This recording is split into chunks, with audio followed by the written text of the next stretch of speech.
Welcome to the Global Marketing Show, the podcast for all things international business. I'm your host, Wendy Pease, president of Rapport International and a translation expert.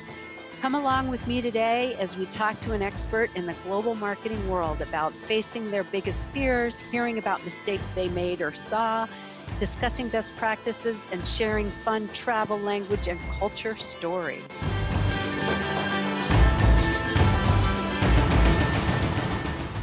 Hello, Global Marketing Show listeners. I am so glad you've tuned in today. There's always so many interesting things when I'm talking to visitors. And today we're really blessed to have Andy Karellas here. He is the executive director of the State International Development Organization, the director of international affairs at the Council of State Governments. So Andy, welcome.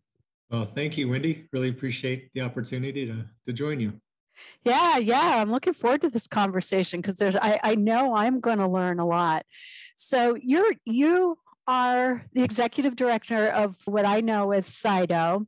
And before that, you served as a senior staffer with the House Small Business Committee, where you focused on international trade issues. And you were instrumental in passing the state trade expansion program, the STEP program, which I think is a fabulous one. And I'm sure we're going to get into that more, and the Federal State Trade Coordination Act. And so prior to joining SIDO, you also worked in the private sector in the U.S. Congress and the U.S. Department of Commerce. This is fascinating. Native of Missouri, and a bachelor's degree in international business from the Webster University and a master's degree in international commerce and policy from the George Mason University. So all different areas than I've ever worked in, when you're starting to talk about DC in there. So why don't we jump in? How did you get an interest in international trade?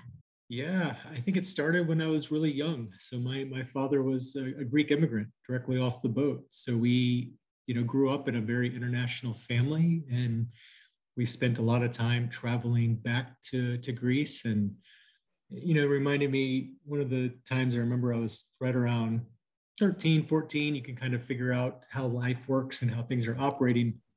I remember seeing a purple Michael Jordan jersey for sale in Greece. And I was like, why do they have a purple Michael Jordan jersey? Why not a normal red one for the Chicago Bulls? And that's when I started to get curious about trade, about why they have certain products here.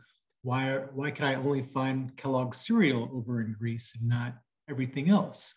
So then it really got me into, okay, the nuts and bolts of trade and really the export-import process and figuring out how this works.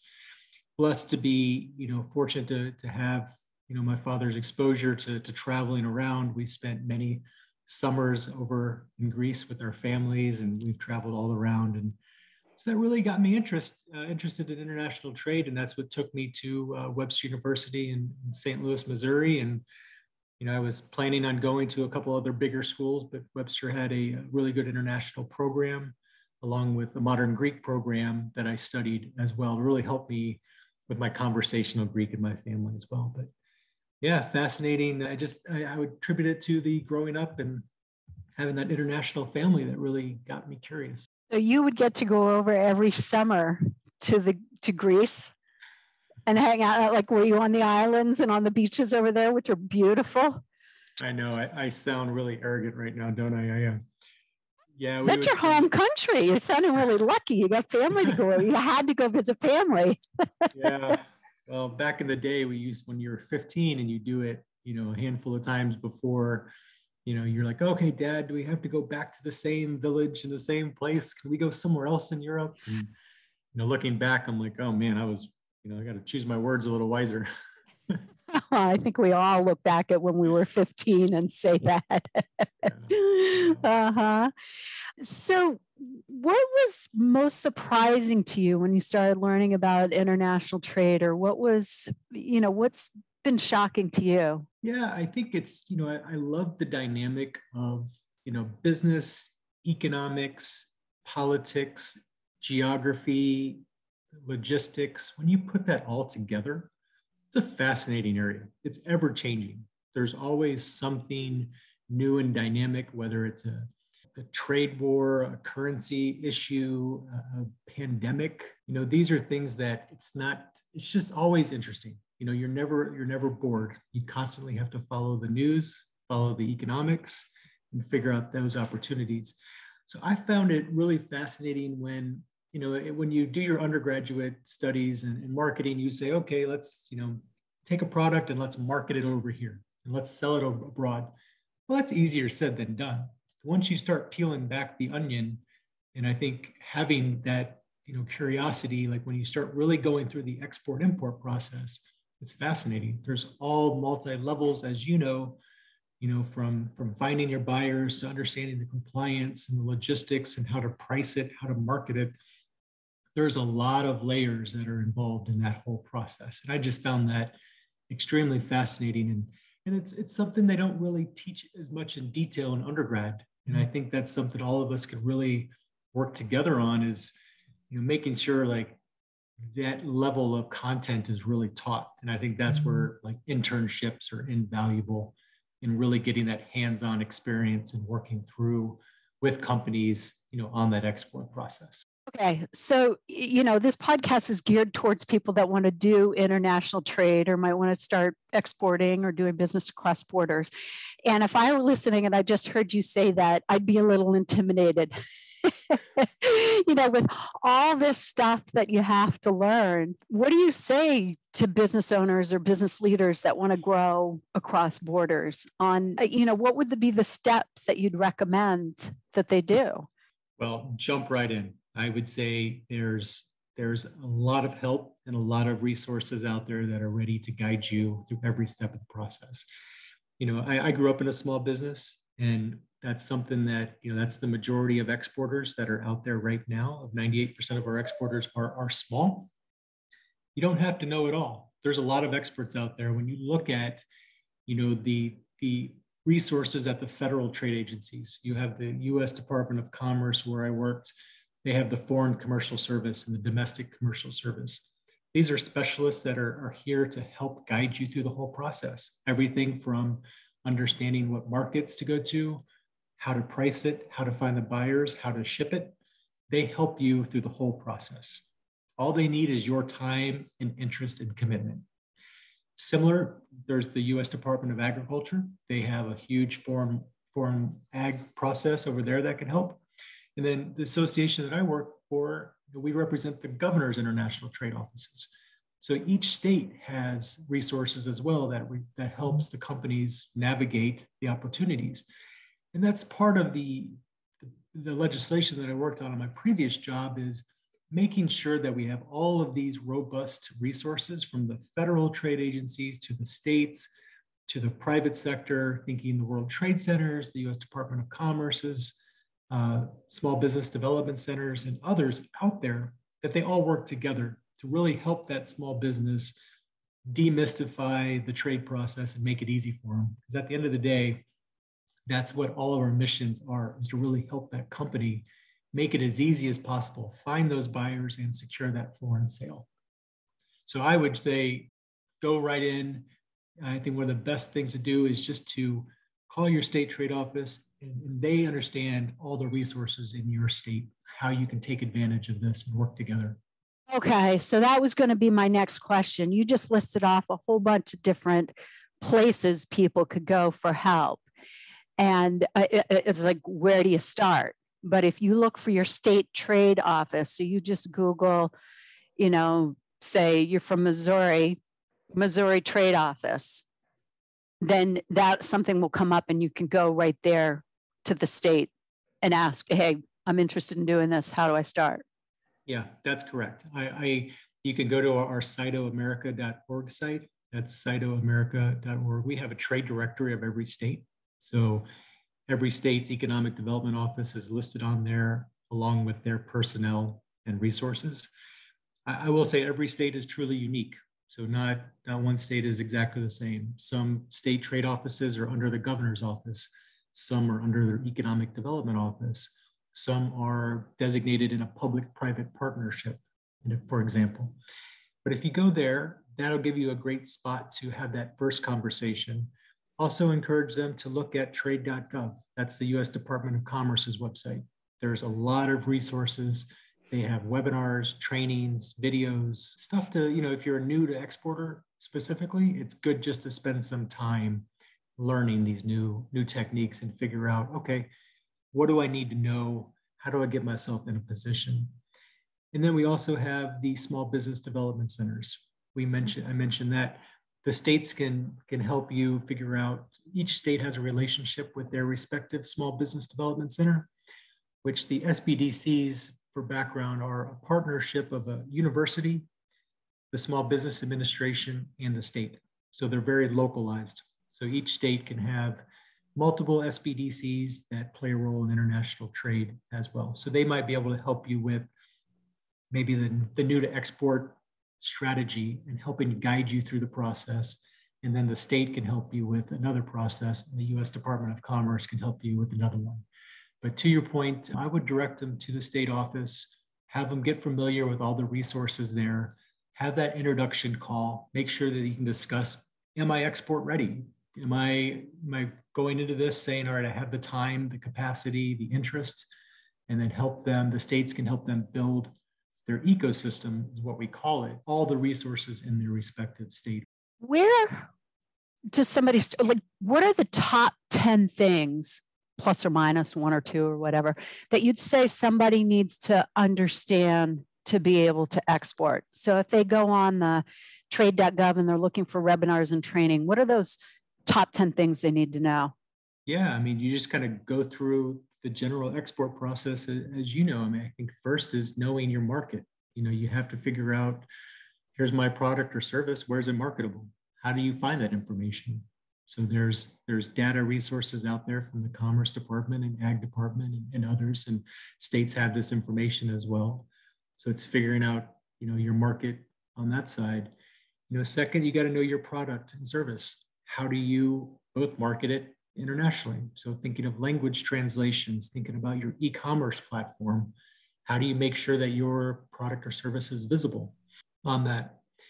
Then you start looking at, as you're targeting, foreign countries, you start looking at opportunities for there. Okay, maybe there's a trade show, maybe there's a trade mission. How are you going to physically get to that trade show and to sell your products to X country?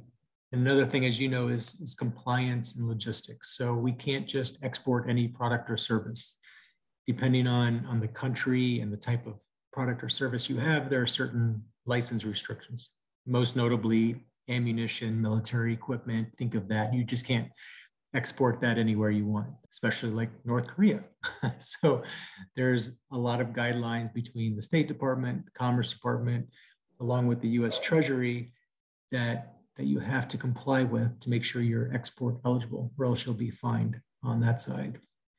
Then you start talking about logistics. So thinking about, how do you physically actually ship this? How is this going to work with your margins? How does this negotiate into your pricing as well? Thinking about the Incoterms. That's, the shipping terms for how do you transport this and who's responsible and liable.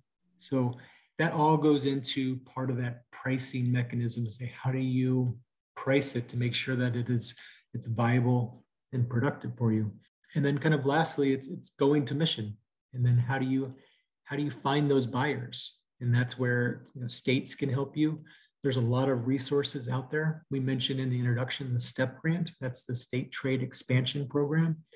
That is a federal grant program from the Small Business Administration that goes to states to help small businesses participate in trade events. So they can use the STEP grant to go on a trade show, on a trade mission, to use e-commerce to get their website marketed internationally as well. So that's the last step, is really finding those buyers in that trade show, going, having those discussions, having those sales, and then it's all about the follow-up as well. So I think, just to your point, there's a lot of steps in the process.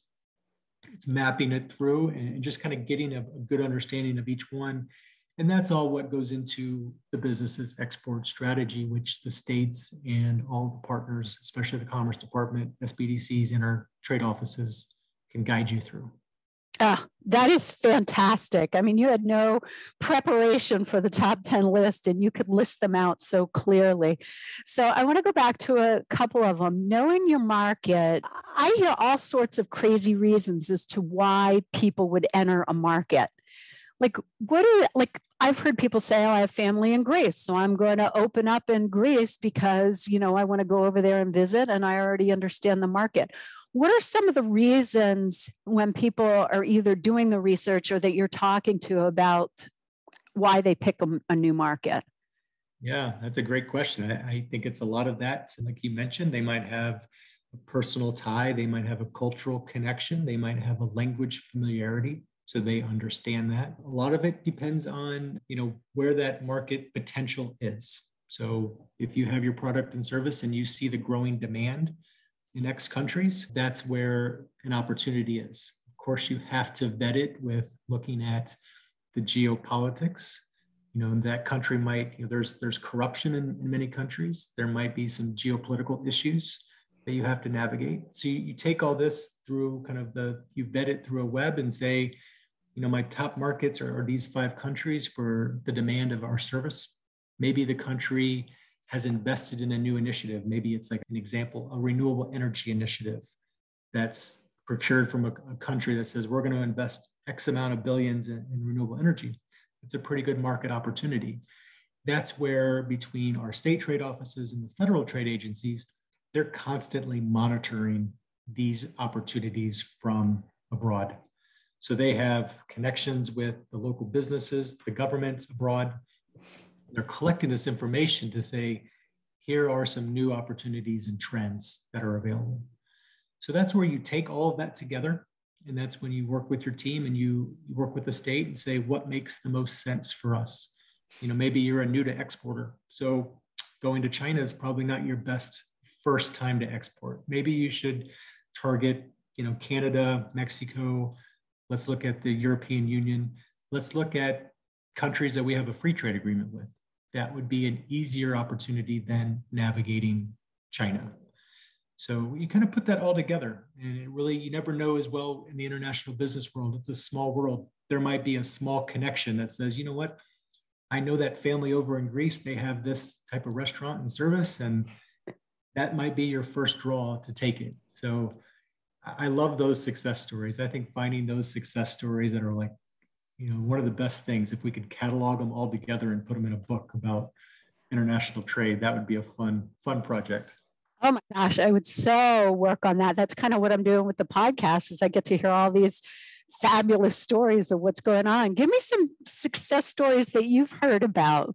Oh, so many of them. I mean, I'm one step removed. So my role, I work directly with the states. So I get to hear all their success stories. I would say one of my favorite ones, I was taking a trade mission to the UAE with the state, and we had 2 meat suppliers that were with us, beef suppliers, and they were meeting with local restaurants. When we were sitting there, one of them made the connection that they're both from, like the meat suppliers from Missouri. He made the connection that at the restaurant that they actually grew up in Missouri. They grew up about a mile away from each other on a farm. They knew each other, but this was like 20 years removed. So like they knew the same small town family. And here they are 20 years later. One guy is selling their beef to the restaurant where they were neighbors. And we all just like, we're fascinated. And we're like, oh my gosh, this is the story of small business trade. Like, this is why it makes it fantastic. Oh, that's fantastic. Hard to beat. I can't think of one that's better than that one. I'm sure some states have much more interesting or a lot of other success stories too. I mean, I have heard jokes about things like that happening, but here's a real life story where they're sitting on the other side of the world and realizing that they grew up near each other. I love that one. Yeah, and so that leads us into know your product or service. You're talking about beef suppliers from the US going to UAE. What other kind of categories do you see that make good exports? I mean, that's what's fascinating. It's basically every industry. When you look down the pipeline, it might be a supplier of an aerospace industry. It'll be a supplier of a defense industry. Understanding what an export is It can be a service, it can be a consultant, it can be an architect. So when you start looking at it in detail, even an example, a visiting international student, that is considered an export because they are coming from abroad and buying US dollars. So universities that have international students is one of the largest exports for a lot of regions as well. So when you start looking at it, there's industries all the above. It's not just your general, we think of it a lot as the manufacturers. It's like, okay, unless you manufacture a widget, you're not an exporter. That's not true. So, I mean, as you mentioned, there's a lot of fields. So I think it's, the growing technology of ICT and computer technology, that is a huge field. You look at the biotechnology as well. These are emerging technology trends that, the US is a leading developer. They're ready to go showcase it. So, I mean, I look at all industries across the board, and whether it's the final product or a supplier, there's a lot of opportunities with each industry. So I sit on the multicultural committee on the Greater Boston Convention and Visitor Bureau. And I've often wondered about this. Are people who provide services for tourism, are they exporters? So could they apply to get a STEP grant to translate their website to bring in international visitors to visit them? Yeah, I mean, it's, tourism is a huge export, as you just noted. Unfortunately, not with the STEP grant. It's not eligible. There's a list of, in your state trade office can guide you through the list of eligible activities. Each respective state has a different program, how they architect the STEP grant. But SBA, yeah, they don't allow the tourism side as an export service for the STEP grant, although it is a big one. I would point them to an industry or an association called Brand USA. This is an independent agency of the federal government that is focused on basically boosting tourism. It's part of the Department of Commerce. They get robust allowable of, I'm trying to get the exact dollar amount, but they have a robust amount of money focused on promoting tourism. So they'll work with states, they'll work with large companies. Think of a Disney World, you'll see Disney World, flyers throughout airports. They'll work in conjunction with Brand USA to really help that state and region focus on their tourism. Okay, so that's Brand USA, BRAND USA. Correct. Part of the Department of Commerce. So that's good to know. I've never heard of that. All right. And so back when you mentioned item number 2, you also mentioned translation. I got a biased interest in that. So love to hear you talk about that and what you recommend for exporters. Yeah, I mean, I'll defer to you on this one if you want to go ahead and answer this for me. I mean, it's invaluable. This between you're having your business cards, having your marketing material, your website as well, making sure it's localized. I'm not a computer whiz, so knowing that if I have my website and somebody searches for me in a foreign country, it's not gonna show up. I have to register it in that foreign country of market interest. So really this is, as you're going through kind of trade 101, this is the beginning. It's making sure you understand your cultural awareness and you're doing your time and making the good effort to communicate effectively. And each market's going to be different. There might be an opportunity where they speak English and you're familiar with that. A lot of times, like when you go to Asian markets, where you're going to need translators. That might be for the trade missions or the trade shows, but just effective marketing and communication is essential, because how else can you secure the deal if you can't speak a common language? Google Translate. I am skeptical on let's say application. I won't call out Google specifically, but application based. I have a small story that I'll mention. One of my missions, we had we were at a market area in China, and somebody was trying to sell this gentleman in our group a Chinese translation book. And he said, "No worries, I have Google Translate. I don't need it." Well, he's like, "Let me show you." Well, when he said something, he said a sentence in English, and he showed her. And then the lady, and the Chinese lady, just had the look of shock on her face, like, oh my gosh. She looked at her husband, and they both ran away. So we look at the gentleman in our group. I'm like, what did you say to her? And then he looks at the phone and it had a few profanity words in it. And he's like, oh my gosh. So he's never said a swear word in his life. He was like, I can't believe I said this. And then he was shocked. And we're all like, oh my God. So that experience, is just an example. I was like, okay, let's make sure you're double checking and you're getting a credible translator, not the phonetics from your phone. But I Gosh. How embarrassing, because that's so much damage to the relationship.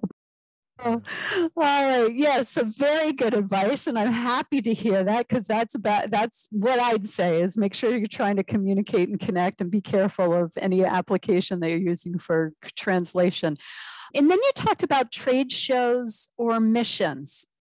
Walk me through, like I'm a new exporter, what would happen on a trade show or a trade mission?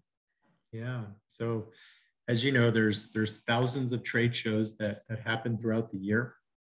There are some very select shows. There is an example, a health show in Dubai called Arab Health. That's a very popular trade show for the healthcare industry. There's the Paris Air Show. That's one of the major air shows as it relates to aerospace industries. So each industry has a robust amount of trade shows that are there. That's where vendors, a lot of states will have a booth there. So they'll have a booth where they'll bring a handful of companies. Some companies will have their own kind of trade show booth. Think of your normal 5x5 table with marketing display. That's where basically the platform and the environment at a trade show is where you meet your buyers. That's where everybody starts the relationships. They get to see your product or sample your product or service, have the discussion. You go to a different market. It might be in Europe, it might be in Asia, it might be in North America. But that's the platform for exchanging buyers and sellers. I grew up going to trade shows. I love them. They're fascinating. I started, in the restaurant world. We went to restaurant trade shows, which as a kid, you get to sample everything, which is fantastic. But in this world, it's nice because you get to really see all the commerce and the interactions and the exchanges. That's really where it starts. And that's a really good return on investment for an exporter to go. So it's really about figuring out what's the ideal trade show to go to. And that's where the states can really help guide you and say, here's the best opportunity to go. And similarly on trade missions, this is a little bit different. It's not a massive trade show where there's a lot of pavilions and spectators. Trade missions are more targeted towards a country. So an example, a governor will lead a trade mission to a certain country. They'll bring a handful or maybe 8 to 10 businesses. They'll have very direct meetings and be like business to business meetings and opportunities there. So it's a little bit more specific, where you can have one-off kind of meetings. Maybe you have 10 to 15 prospective companies that you're meeting with. Whereas at a trade show, you might meet 100 companies. So we like to recommend a combination, and your state trade office can point you to the best trade show and trade mission to utilize. Now, you mentioned STEP grants before, and STEP grants in most states can be used for translation, or they could be used for trade shows and missions, right? Can you talk more about where STEP grants came from and why the government would give out free money to help exporters? Yeah. So, right now we have, when you look at the amount of small businesses that are out there, only 1.5% of small businesses export. So what we try to do is to make sure we create the opportunities and the resources to help guide those companies to export. A lot of times it's just too daunting for them. You think of a company with less than 10 people, they got to do everything from hire to worry about their cybersecurity, their IT system, their payroll. They're largely focused on the domestic economy.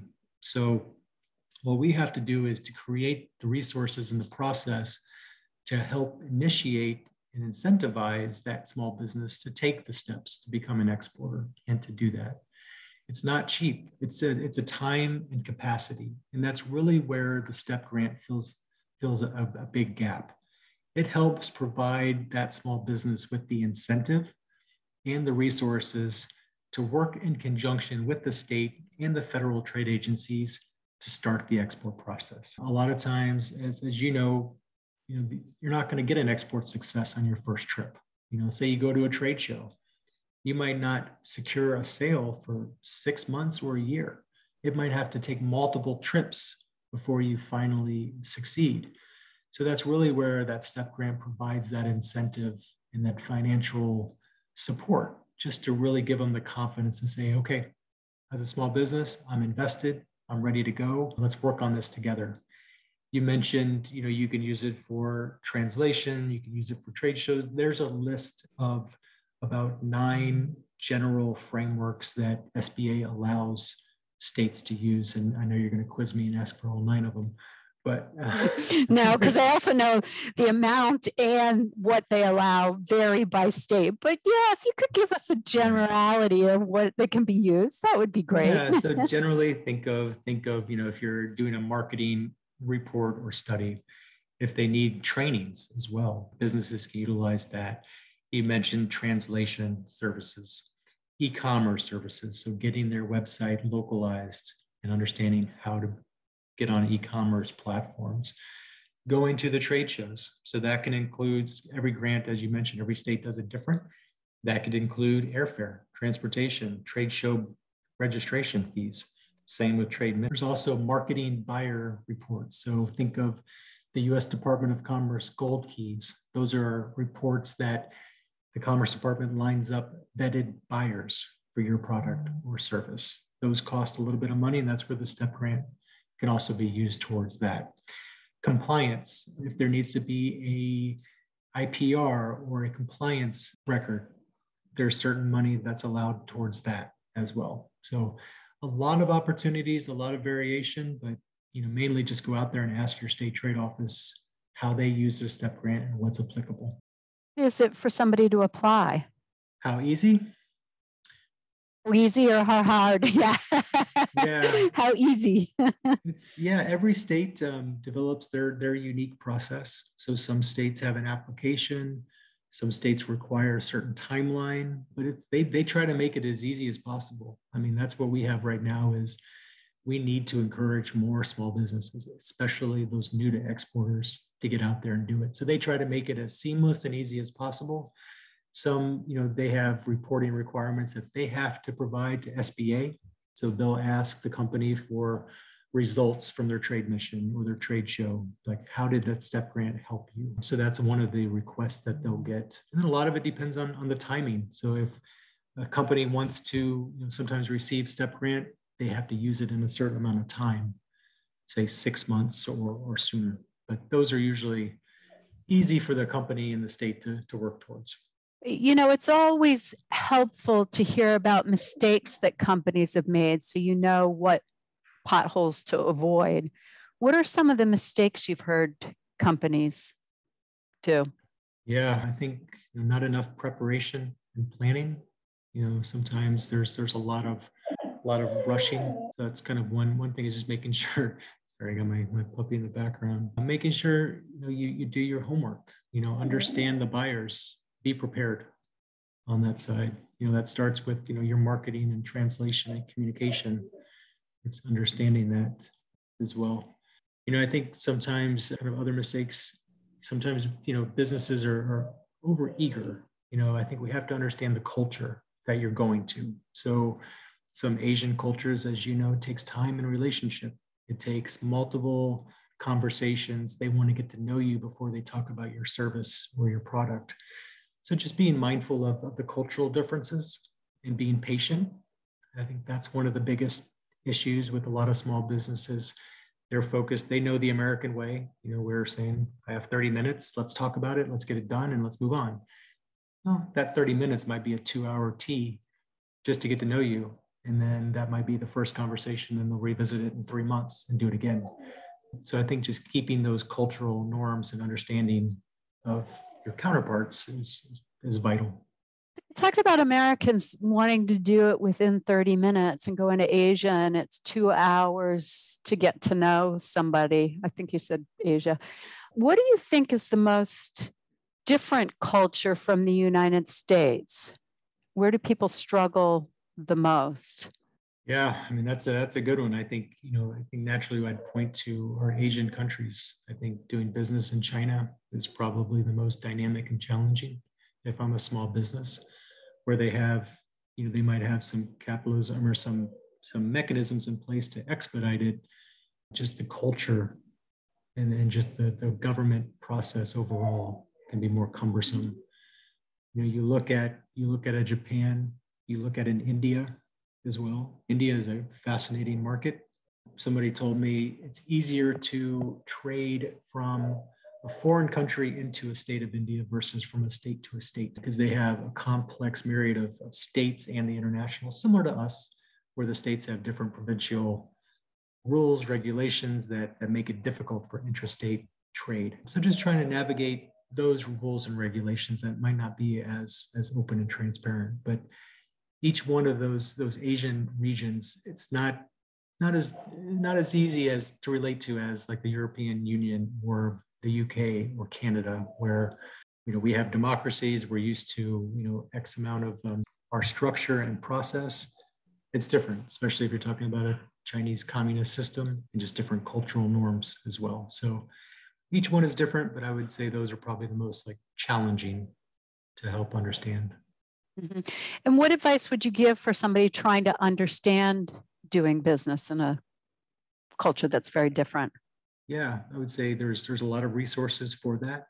So the State Department has country guides. The Commerce Department also has country guides.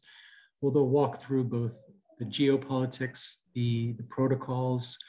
They'll talk about kind of the cultural history, the background. Those are good primers just to read up and to understand the history, the process, all of the above. And then having those further conversations with experts like yourself or the states, where they can really talk through kind of the communication style and the cultural background and how it really relates to your export opportunity. We're in a different world now. There's a lot of Zoom conversations that are happening internationally. So that's another question of how does, Zoom protocol work when we're saying between two foreign countries? A lot of different layers that we're working on, but there's a lot of resources out there. That's good to know. Why do so few companies export from the United States? Yeah, I mean, that's a question we're all working on right now. But I think the short answer would be, we're blessed with a robust economy right here. We're not historically an economic export economy. So, whereas smaller countries, exports is a bigger part of their gross domestic product. The US, we're right around 11% of our gross domestic product. I think Germany is closer to 38 to 40%. They've just been, between their international position of certain countries and their economy, they're more dependent on exports, where we haven't been. We have a large consumer economy. So I think that's probably their natural. They're very saturated with the domestic economy. Maybe it could be a capacity issue.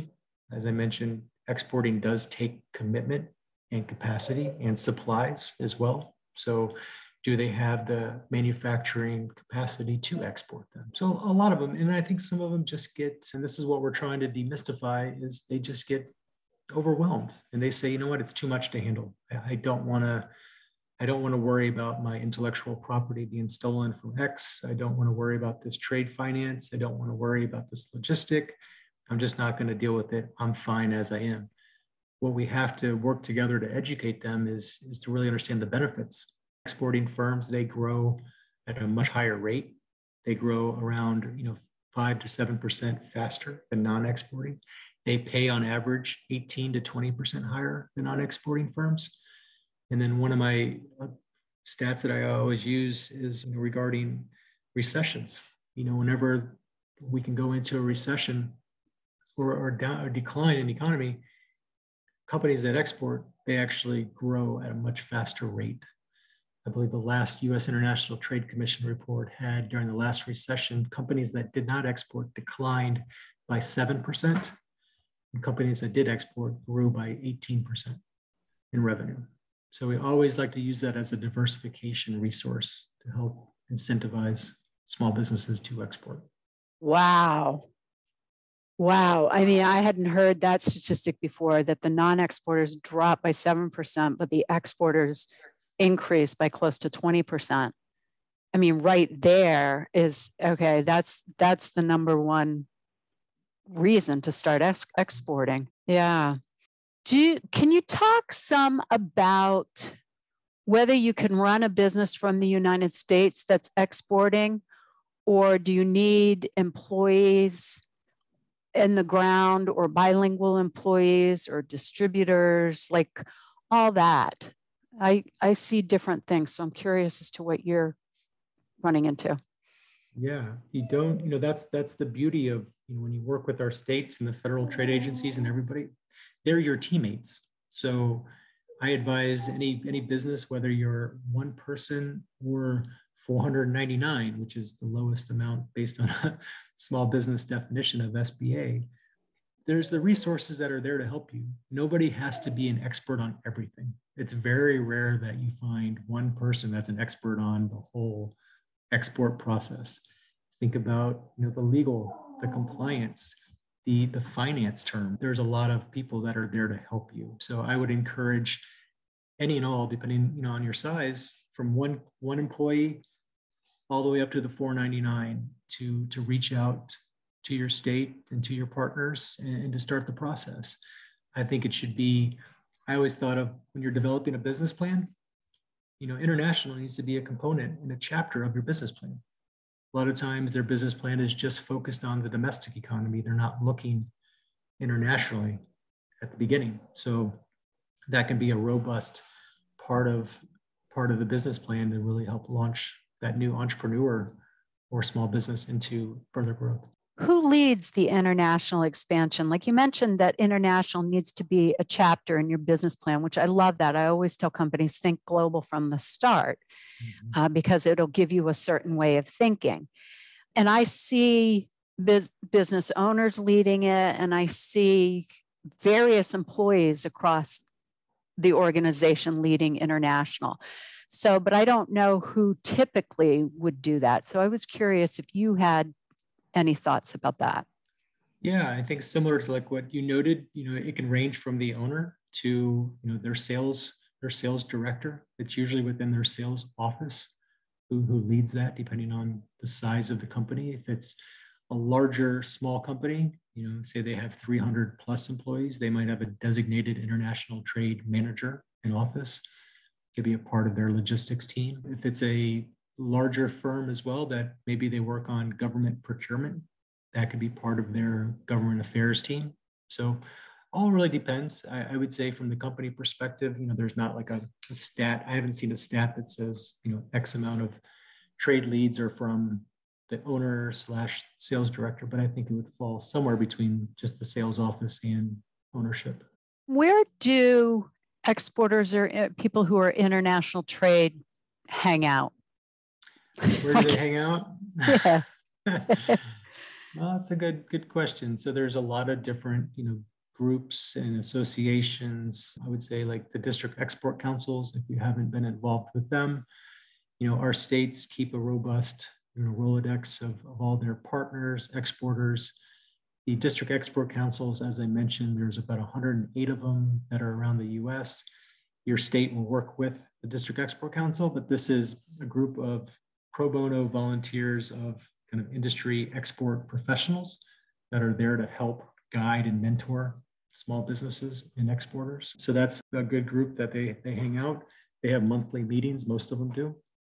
You have a lot of associations. So think of, even our association. We have a STEP coalition that we have that's comprised of businesses where we can talk about opportunities and success stories around the state trade expansion program. And we can also share advocacy and advice for new federal programs and policy. The small business development centers, they have their annual conferences as well. Different industry associations, National Association of Manufacturers, all the way down to aerospace industries to others.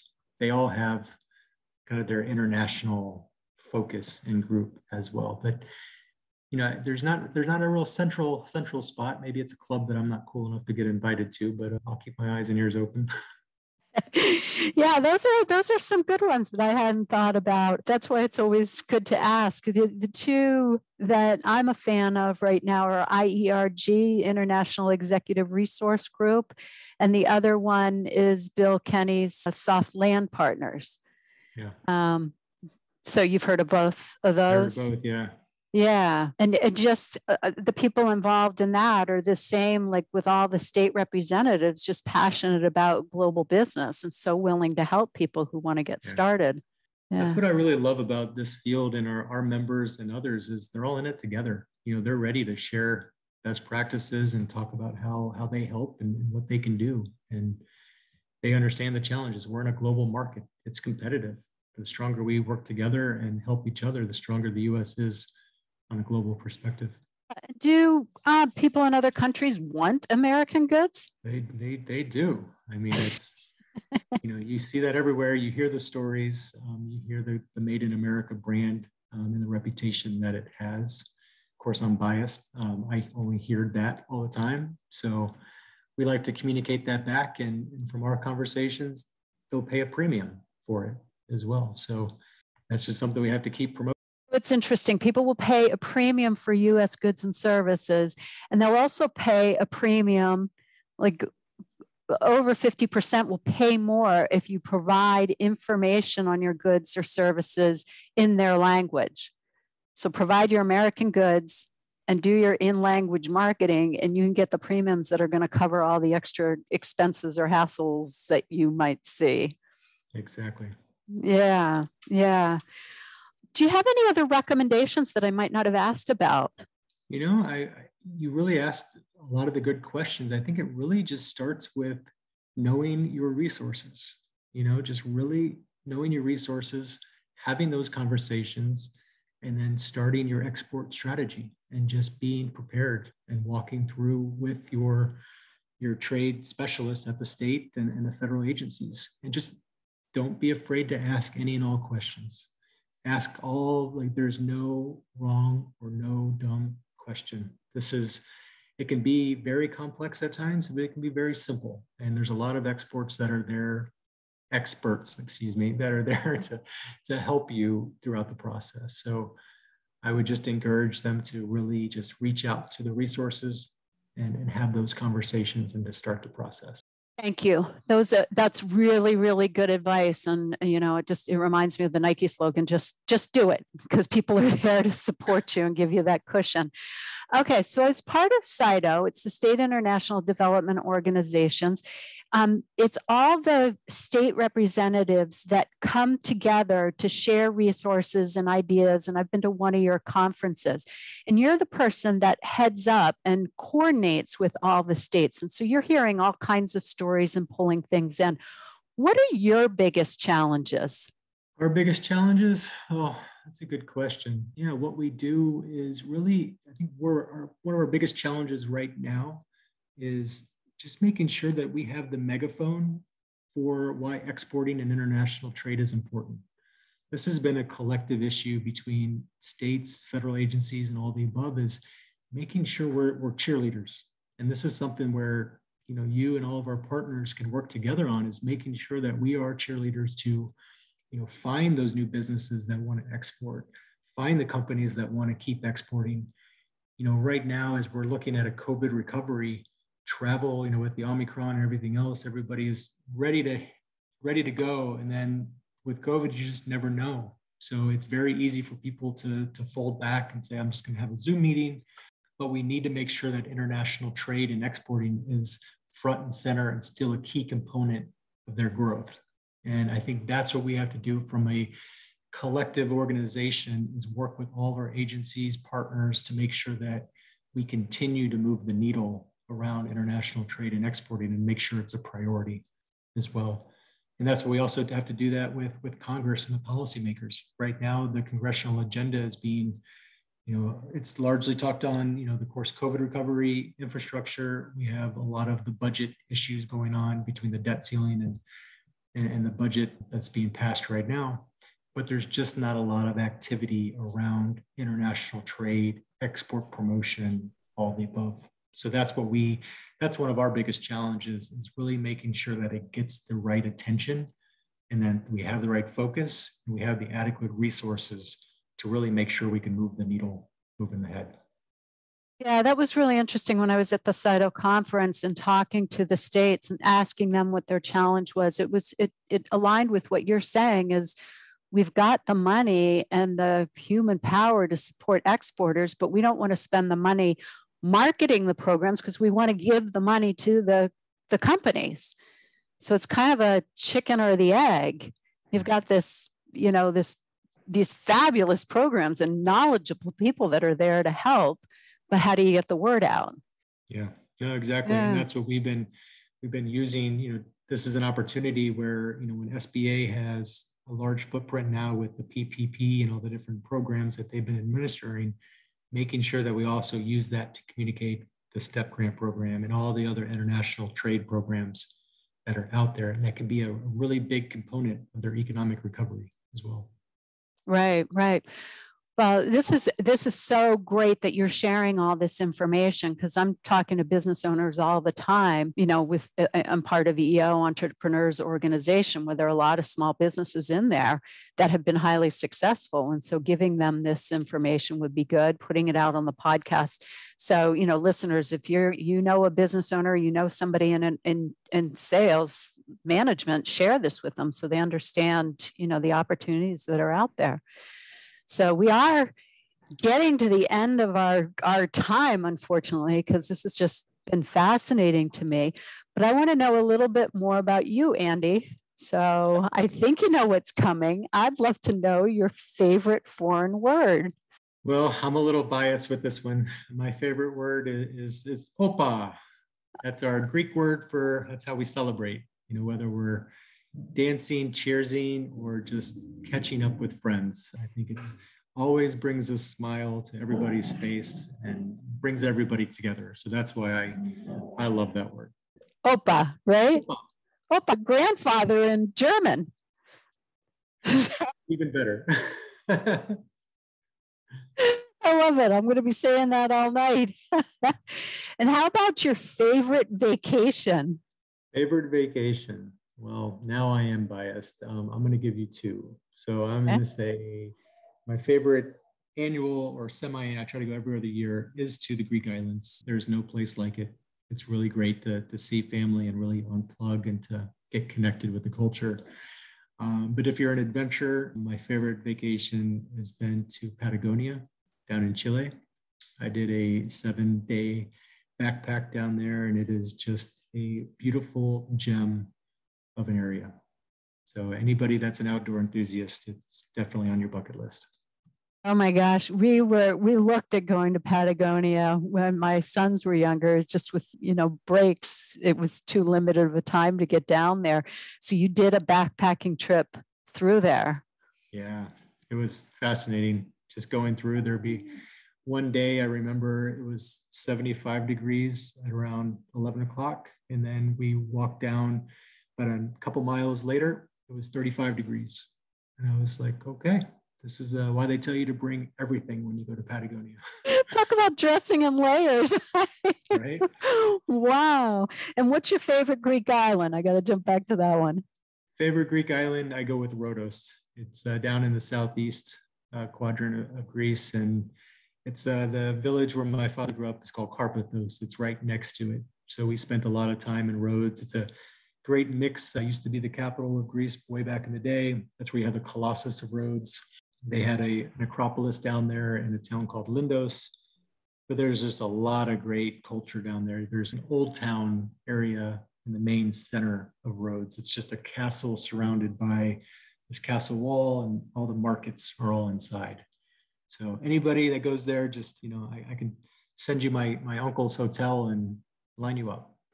Oh, that's fair. Well, okay. You got to tell us, what's your uncle's hotel there? It's called the Minos, Palios Minos. So it's Minos, the Minos Hotel, Rhodos, Greece. Okay. And Rhodos, is that like Rhodes in English? Yeah. And then in Greek, it's Rhodos. So. Rhodes in Greek. Okay. So Minos Hotel in Rhodos, Greece. Okay. We'll give him a little PR too. All right. And how can people find you? Yeah, you can find us on our SIDO website. So that's sidoamerica.org. Also have a SIDO LinkedIn page that's pretty robust as well. If anybody wants to join. And I mentioned we just launched what's called the STEP Grant Coalition. So this is going to be a coalition of small businesses that we can all work together on promoting the STEP grant and making sure that it gets robust funding with government. So anyway, you can reach me on our website. You'll have my email address as well. It is Wendy. You can send this out, but it's Karellas, Karellas @csg.org, and you can reach me anytime there or on our website or LinkedIn. Okay, and SIDO is S as in state, IDO, America.org, for anybody that was wondering how you spell that. Well, thank you so much for being on today. This has been so much valuable information just summarized into one place. So thank you. Well, thank you. Really appreciate the opportunity and just a great discussion. So I really look forward to anything else we can do to help and keep working on our joint mission. Oh, fantastic. And listeners, I hope you learned just as much as I did from this conversation with Andy. I really appreciate you tuning in. And like I said earlier, if you know somebody that is interested in higher growth and paying higher salaries and more stability, forward this on to them. And you can go to either sidoamerica.org or you can go to our website at rapporttranslations.com. That's, I rarely mention it, but Rapport Translations is the sponsor of the podcast. And you can just search on the search bar STEP, and it'll pull up the link to all the connections at the states. And of course, reach out to me if you have any questions. I know many of them and can connect you directly. So thanks so much. And I hope you tune in next time. That's a wrap for this session. A big thanks to you for listening to the Global Marketing Show. Hope you had just as much fun as I did. New sessions launch weekly on all places you find podcasts, Apple, Spotify, Google Play, and of course on our website. If you know someone interested in this topic, please tell them about us. Au revoir for now.